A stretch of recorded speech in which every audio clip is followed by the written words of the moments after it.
खुलुमबाय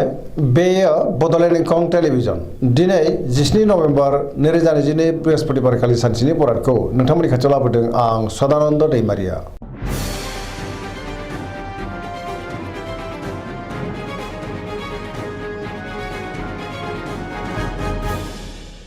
सिगां फरायनो लादों मेष राशि गिबि हांखो अ ल दिनैनि साना जोबोर मोजां गोसोखौ जोबोर गोजोननाय मोनगोन सुरखौ दिनै गोरलैनो फेजेननोबो हागोन जेरावबो देरहासारगोन बयजोंबो अनजागोन आरो अनसायजागोन मावनो लानाय खामानिखौ थि समावनो आरो गोरलैनो मावफुंनोबो हागोन गोसोआ दिनै जोबोर गोजोनगोन देहाया मोजाङै थागोन अब्लाबो नाथाय जानाय लोंनायाव सांग्रां जानांगोन सोरबा लोगोनिफ्राय मोजां खौरां फैनोबो हागौ रांखावरियाव मोजां बेफार फालांगियावबो गोबां मुलाम्फा मोननो हागोन गुबुननि थाखाय गोबां मोजां खामानि मावनानै होनोबो हागोन सोरजोंबा बाख्नाय जानोबो हागौ न'खराव दिनै बिसि फिसायनि गेजेराव अननानै फैगोन गुबुनजों मोजां सोमोन्दो लाखिनो रोंगोन गोसोनि बोलोआ बांगोन लाइमोनफ्रा जोबोर रमान्टिक जागोन आरो गावबा गावनि गोसोनि साननायखौ फोरमायलायनोबो हागोन फरायसाफ्रा दिनै फरायनायाव गोसो दुंखांगोन आरो मोजां फिथाइ मोनगोन धोरोमारि बिथिङावबो गोसो दुंखांनो हागौ सरासनस्रायै दिनै साना जोबोर मोजां आरो मोजाङैनो बारग'लांगोन। वृष राशि गिबि हांखो इ उ ब दिनैनि साना जोबोर मोजां गोबां मोजां खाबु फैनोबो हागौ मोनफ्रोमबो बिथिङावनो जाफुंसारगोन गोसोखौ दिनै जोबोर गोजोननाय मोनगोन गोसोनि बोलोआ बांगोन गावनि गोसोनि साननायखौ दिनै गुबुननो फोरमायनो हागोन मावनो लानाय खामानिखौ थि समावनो मावफुंनो हागोन सिगांनि बबेबा आद्रा खामानियाबो दिनै मावफुंजानो हागौ समाजाव मान मोनगोन रांखावरियाव मोजां बेफार फालांगियावबो मोजां अब्लाबो नाथाय खरसायाबो बांनो हागौ न'खराव दिनै अननानै फैगोन बिदा फंबायजों मोजां सोमोन्दो थागोन देहाया मोजाङैनो थागोन गुबुननिफ्राय थोजासे हेफाजाब मोननो हागौ जायखि खामानि मावा मानो मोनफ्रोमबो खामानिखौनो दिनै मोजाङैनो मावफुंलांनो हागोन सोरबा लोगोनिफ्राय अनसायनाय मोननो हागौ गोसोनि साननायफ्रा दिनै जाफुंगोन पजिटिभ एनार्जिनि गोहोमबो गोग्लैनो हागौ।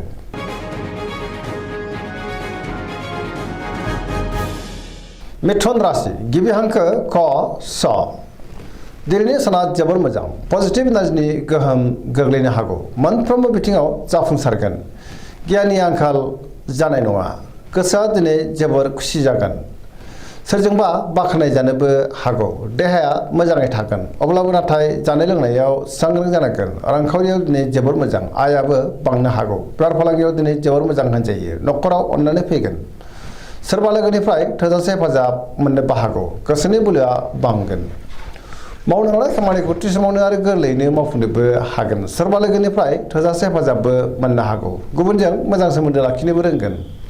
बहाबा थाङोब्ला दिनै जोबोर मोजां आरो मोजाङैनो हान्थिनो हागोन लाइमोनफ्रा जोबोर खुसि जागोन आरो गावबा गावनि गोसोनि साननायखौ फोरमायलायनोबो हागोन। कर्कट राशि गिबि हांखो द ह दिनैनि साना मोजां आरो गाज्रिनि गेजेरजों बाबेरलांगोन गोसोखौ दिनै जोबोर उसुखुथु मोननो हागौ सोरजोंबा रायखोमा जानोबो हागौ सोरबा लोगोनिफ्राय गाज्रि खौरांबो मोननो हागौ गोसोनि साननायफ्रा देबारनांगोन गोसोआव नेगेटिभ साननाय फैगोन मावनो लानाय खामानिखौ थि समावनो आरो गोरलैयैनो मावफुंनो गोब्राब जागोन माबा नङा माबा मोनसे हेंथा फैनोबो हागौ रांखावरियाव मोजां अब्लाबो नाथाय खरसायाबो बांनो हागौ बेफार फालांगियाव मोजां होनजायो समाजाव लोगो लेवा बांगोन गुबुननि थाखाय नाङा फाङा जेंनायाव गोग्लैनांनोबो हागौ सांग्रां जानाया गाहाम फरायसाफ्रा दिनै फरायनायाव गोसो दुंखांगोन आरो मोजां फिथाइ मोनगोन।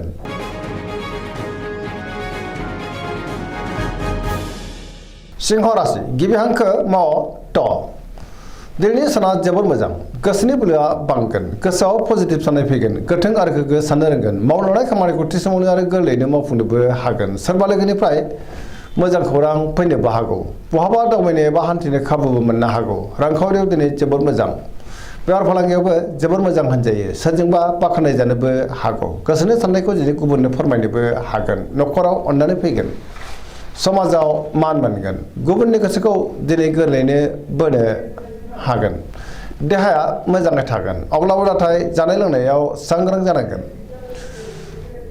गोसोआ जोबोर रमान्टिकबो जागोन आरो लाइमोनफ्रा गावबा गावनि गोसोनि साननायखौ फोरमायलायनो हागोन। कन्या राशि गिबि हांखो प ट दिनैनि साना जोबोर मोजां गुबुननि थाखाय गोबां मोजां खामानि मावनानै होनोबो हागोन गोसोआव पजिटिभ साननाय फैगोन गोथों आरो गोग्गो साननो रोंगोन गियाननि आंखाल जानाय नङा रांखावरियाव मोजां अब्लाबो नाथाय खरसायाबो बांनो हागौ बेफार फालांगियाव मोजां होनजायो देहाया मोजाङैनो थागोन न'खराव अननानै फैगोन गोबां खामानियाव दिनै मुखुबबो थागोन सोरबाजोंबा बाख्नायजानो हागौ गोसोआ दिनै जोबोर खुसि जागोन पजिटिभ एनार्जिनि गोहोमबो गोग्लैनो हागौ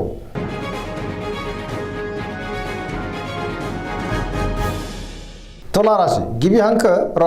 ट दिनैनि साना जोबोर मोजां गोसोनि बोलोआ बांगोन गावनि गोसोनि साननायखौ दिनै गुबुननो फोरमायनोबो हागोन मावनो लानाय खामानिखौ थि समावनो आरो गोरलैयैनो मावफुंनो हागोन देहाया मोजाङै थागोन अब्लाबो नाथाय जानाय लोंनायाव सांग्रां जानांगोन बहानिबा मोजां खौरां फैनोबो हागौ रांखावरियाव मोजां बेफार फालांगियावबो मोजां होनजायो न'खराव दिनै अनलायनाय फैगोन समाजाव मान मोनगोन गुबुननिफ्राय थोजासे हेफाजाब मोननो हागौ सोरबा लोगोनिफ्राय हेफाजाबबो मोनगोन गोदान थांखि लानो रोंगोन सेंग्रा सिख्लाफ्रा दिनै जोबोर रमान्टिक जागोन आरो गावबा गावनि गोसोनि साननायखौ फोरमायनोबो हागोन पजिटिभ एनार्जिनि गोहोमबो गोग्लैगोन पजिटिभ साननो रोंगोन आरो जेरावबो आखा फाखा जागोन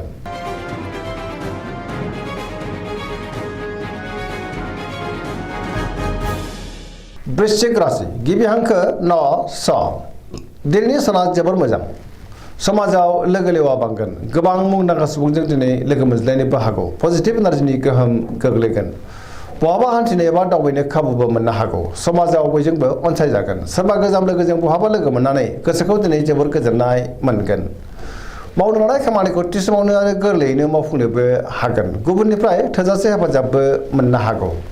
गोसोनि साननायफ्रा जाफुंगोन गोसोआव बोलो बांगोन समाजाव दिनै मान मोननो हागोन न'खराव अननानै फैगोन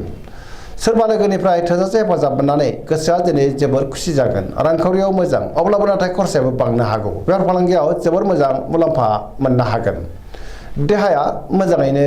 थागोन फरायसाफ्रा दिनै फरायनायाव गोसो दुंखांगोन आरो मोजां फिथाइ मोनगोन सेंग्रा सिख्लाफ्रा जोबोर रमान्टिक जागोन आरो गावबा गावनि गोसोनि साननायखौ फोरमायलायनोबो हागोन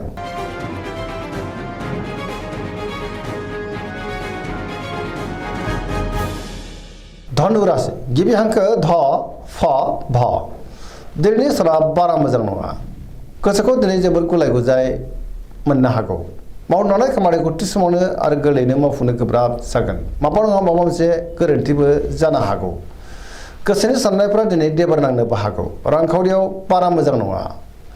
नाङा फाङा खरसाया बांनो हागौ बेफार फालांगियाव खहा जानांनो हागौ सांग्रां जानाया गाहाम समाजाव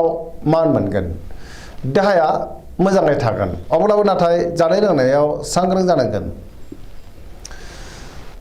गुबुनजों मोजां सोमोन्दो लाखिनो गोब्राब जागोन नेगेटिभ एनार्जिनि गोहोम गोग्लैनोबो हागौ न'खराव बिसि फिसायनि गेजेराव एना एनिबो फैनो हागौ लाइमोनफोरनि गोसोआ दिनै जोबोर उसुखुथु जागोन आरो गावबा गावनि गोसोनि साननायखौ फोरमायलायनो गोब्राब जागोन नेगेटिभ एनार्जिनि गोहोम गोग्लैनो हागौ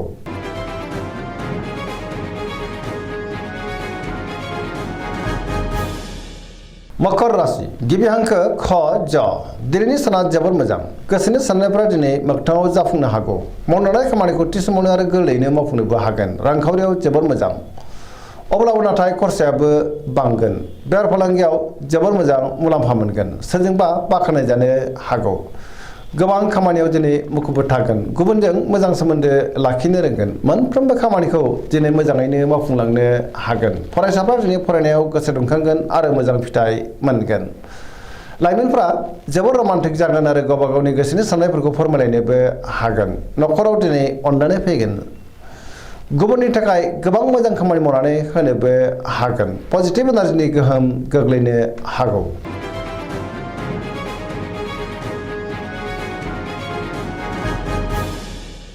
कुम्भ राशि गिबि हांखो ग स दिनैनि साना जोबोर मोजां गोसोखौ दिनै जोबोर गोजोननाय मोनगोन सोरबा लोगोनिफ्राय मोजां खौरां फैनोबो हागौ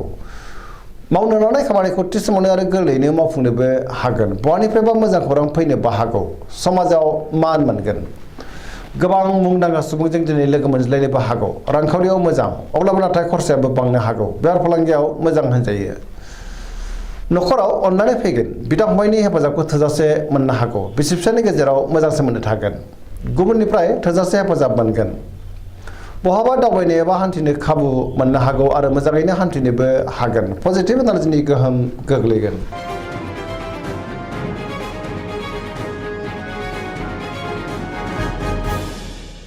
मीन राशि गिबि हांखो द स। दिनैनि साना जोबोर मोजां। गोसोखौ दिनै जोबोर गोजोननाय मोनगोन। सोरबा लोगोनिफ्राय मोजां खौरां फैनोबो हागौ। गोबां खामानियाव दिनै मुखुबबो थागोन। गोसोआव पजिटिभ साननाय फैगोन। गोथों आरो गोग्गो साननो रोंगोन। गियाननि आंखाल जानाय नङा। गोसोनि साननायखौ गुबुननो फोरमायनोबो हागोन। देहाया मोजाङै थागोन। अब्लाबो नाथाय जानाय लोंनायाव सांग्रां जायोब्ला गाहाम। रांखावरियाव मोजां। बेफार फालांगियावबो मोजां होनजायो। न'खरावबो अननानै फैगोन।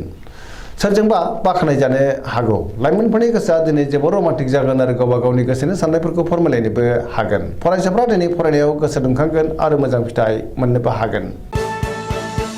दिनैनि